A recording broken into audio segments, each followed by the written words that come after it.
성경 속으로 또 성경 밖으로 여행을 떠나는 불불TV입니다.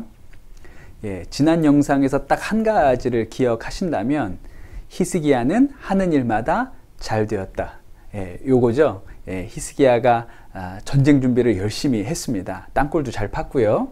이제 아시리아를 대적하기 위해서 만반의 준비를 했는데 결과는 어떻게 됐을까요?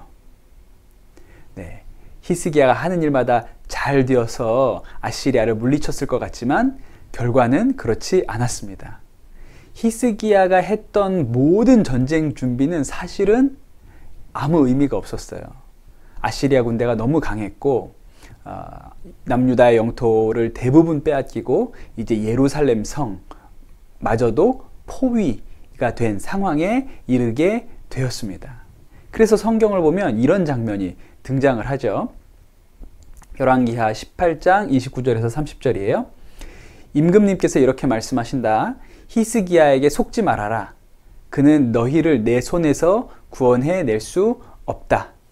히스기야가 너희를 속여서 너희의 주가 너희를 구원할 것이며 이 도성을 아시리아 왕의 손에 절대로 넘겨주지 않으실 것이라고 말하면서 너희로 주님을 의지하게 하려 하여도 너희는 그 말을 믿지 말아라. 이 말이 누가 한 말이냐면 아시리아의 산헤립 왕이 보낸 장군 랍사게라는 장군이 했던 말이에요. 히스기야 말 듣지 말아라. 니네 하나님이 너희를 지켜주지 못한다. 이런 상황까지 몰리게 된 것이죠. 그러니 이제 히스기야도 예루살렘 성 안에 갇혀서 마음에 조바심이 나겠죠. 그때 이 히스기야를 응원한 사람이 누굴까요? 이사야 선지자였습니다. 열왕기하 19장 6절에서 7절 말씀 볼게요. 이사야가 그들에게 대답하였다. 당신들의 왕에게 이렇게 전하십시오. 주님께서 이렇게 말씀하십니다. 아시리아의 왕의 부하들이 나를 모욕하는 말을 내가 들었다고 하여 그렇게 두려워하지 말아라. 내가 그에게 한 영을 내려보내어 그가 뜬 소문을 듣고 자기의 나라로 돌아가게 할 것이며 거기에서 칼에 맞아 죽게 할 것이다. 그랬어요. 이사야는 하나님이 지켜주실 것이니까 걱정하지 말아라. 그렇게 이야기를 했죠. 그리고 무슨 일이 벌어졌을까요? 열왕기하 19장 35절에 보면 그날 밤에 주님의 천사가 날아가서 아시리아 군의 진영에서 18만 5천 명을 쳐 죽였다. 다음날 아침이 밝았을 때 그들은 모두 죽음으로 발견되었다. 그랬어요. 좀 황당하죠. 그렇게 예루살렘이 포위되어서 위기였는데 하루아침에 18만 5천 명이 죽었다는 거예요. 성경은 뭐 더 자세하게 설명도 하지 않거든요. 유대 역사가인 헤로도토스의 이야기에 의하면 뭐 들쥐떼의 습격이 있었다. 그래서 뭐 전염병이 돌았던 것 같기도 하고 그런 기록이 남아있기는 합니다. 그래서 히스기야는 진짜 하는 일마다 잘된 사람이었어요. 그리고 히스기야 왕의 후반부 인생에 대해서 좀 보겠습니다. 열왕기하 20장 12절에 보면 그때 발라단의 아들 바벨로니아의 무로닥 발라단 왕이 히스기야가 병들었다는 소식을 듣고 친서와 예물을 히스기야에게 보내왔다 그랬어요. 우리가 히스기야에 대해서 잘 알고 있는 것 중에 하나가 히스기야가 말년에 병이 들었죠. 그런데 하나님 앞에 기도해서 그의 삶이 15년이 연장되었다. 이거 너무 유명한 얘기잖아요. 그때 이야기입니다. 그런데 이 히스기야가 병들었다는 소식을 듣고 누가 찾아왔냐면 바벨로니아의 사신들이 온 거예요.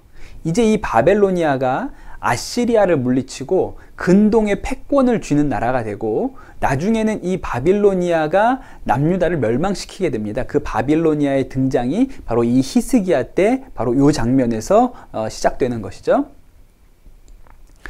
말씀 읽어볼게요. 열왕기하 20장 16절에서 17절 이사야가 히스기야에게 말하였다. 주님의 말씀을 들으십시오.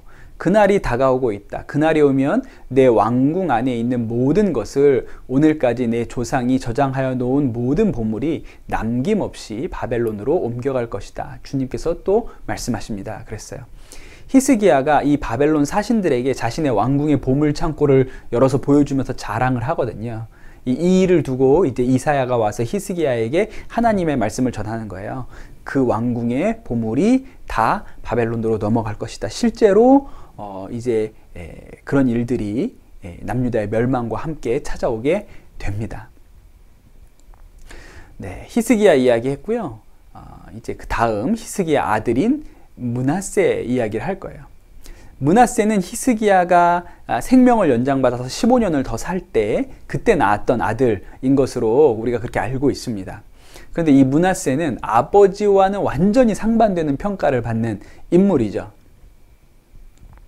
읽어보겠습니다. 열왕기하 21장 3절. 그는 아버지 히스기야가 헐어버린 산당을 다시 세우고 바알을 섬기는 제단을 쌓았으며 이스라엘 왕 아합이 한 것처럼 아세라 목상도 만들었다. 그는 또 하늘의 별을 숭배하고 섬겼다. 아니, 이렇게 훌륭한 아버지 밑에서 또 어떻게 이런 아들이 나올 수가 있습니까? 성경은 참 묘한 것 같아요. 근데 성경이 묘한 게 아니라 실제로 목회를 하다 보면 그런 가정들을 많이 보죠. 아버지, 어머니는 아주 신실하신데 자녀가 믿음이 없는 일들을 보는 것은 그렇게 어려운 일은 아닌 것 같아요. 말씀 읽어보겠습니다. 열왕기하 24장 3절. 이것은 므낫세가 지은 죄 때문에 그들을 주님 앞에서 내쫓으시겠다고 하신 주님의 말씀이 유다에게 성취된 일이었다. 열왕기하는 남유다가 멸망을 당하는 그 결정적인 원인을 므낫세에게 돌립니다. 하나님께서 남유다를 멸망시키기로 작정한 일이 므낫세 때문이라는 거예요. 그때 그렇게 결정을 하셨다고 그렇게 기록을 해요. 그런데 역대기는 조금 뉘앙스가 다릅니다. 역대기로 한번 가볼게요. 역대하 33장 23절. 그의 아버지 므낫세는 나중에 스스로 뉘우치고 주님 앞에 겸손하여졌으나 아몬은 주님 앞에서 스스로 겸손할 줄도 모르고 오히려 더 죄를 지었다 그랬어요. 역대하에는 열왕기에는 나오지 않는 이야기가 등장을 하는데 므낫세가 아시리아의 포로로 끌려갔다가 돌아옵니다.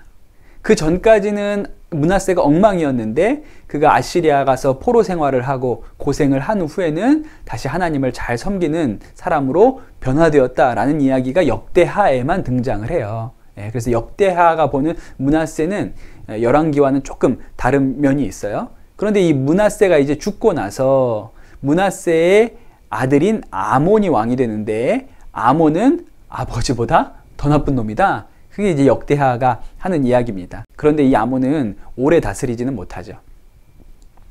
이제 므낫세가 죽고 아들인 아몬이 왕이 됩니다. 근데 연대를 보세요. 아몬은 불과 2년밖에 다스리지 못하고 신하들에 의해서 살해되었어요. 그리고 나서 이제 요시야가 왕이 됩니다. 저렇게 악한 아버지 밑에서 또 선한 아들이 나오게 되는 것이죠. 그것도 참 이상한 일이에요. 읽어보겠습니다. 열왕기하 22장 2절. 요시야는 주님 보시기에 올바른 일을 하였고 그의 조상 다윗의 모든 길을 본받아 곁길로 빠지지 않았다 그랬어요. 이 남유다의 왕들 중에 진짜 선하다고 손에 꼽히는 사람이 여호사밧, 히스기야, 요시야 이렇게 이 정도예요.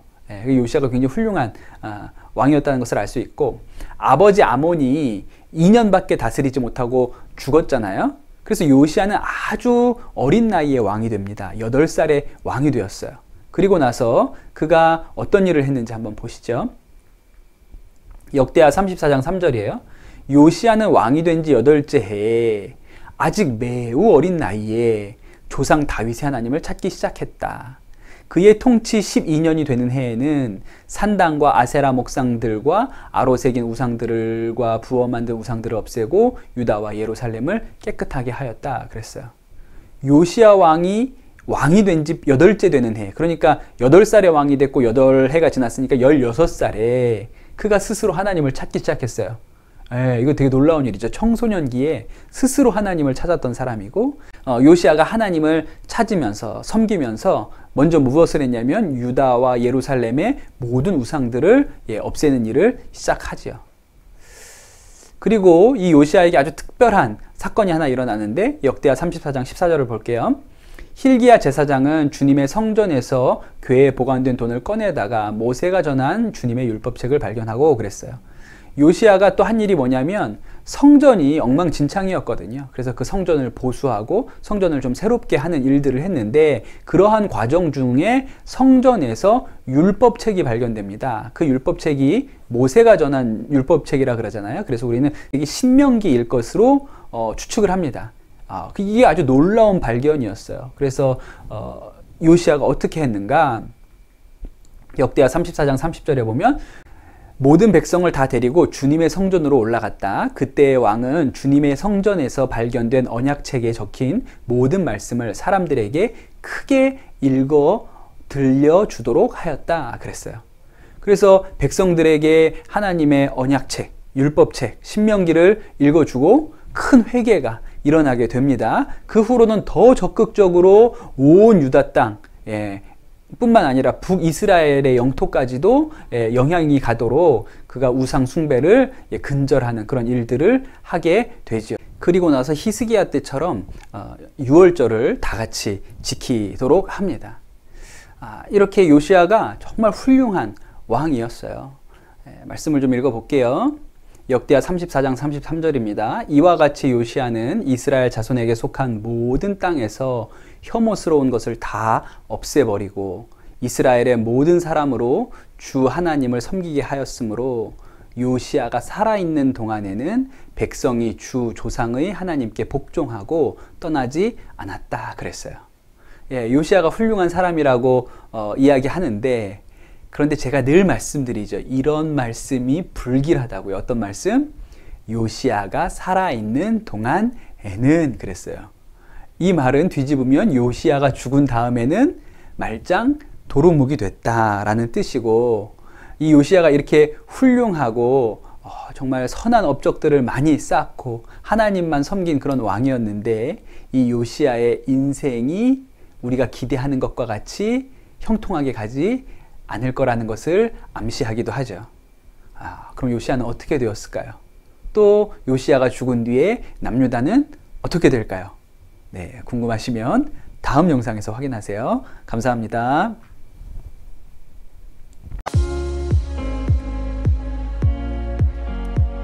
그런데 바로 그 무기또에서 일어난 전투에서 요시야 왕이 죽게 됩니다. 이 요시야가 이렇게 금방 젊은 나이에 절명을 하니까 하나님이 왜 이러시지? 이런 생각을 할 수밖에 없죠. 4명의 왕에 대한 이야기 나눠보도록 할게요. 요시야가 죽고 나서 등장한 4명의 왕은요, 이렇게 해서 솔로몬이 지었던 성전이 불에 타서 사라지게 되는 거예요. 그때 이제 언약궤도 그때 없어졌다고 하는 게 정설입니다.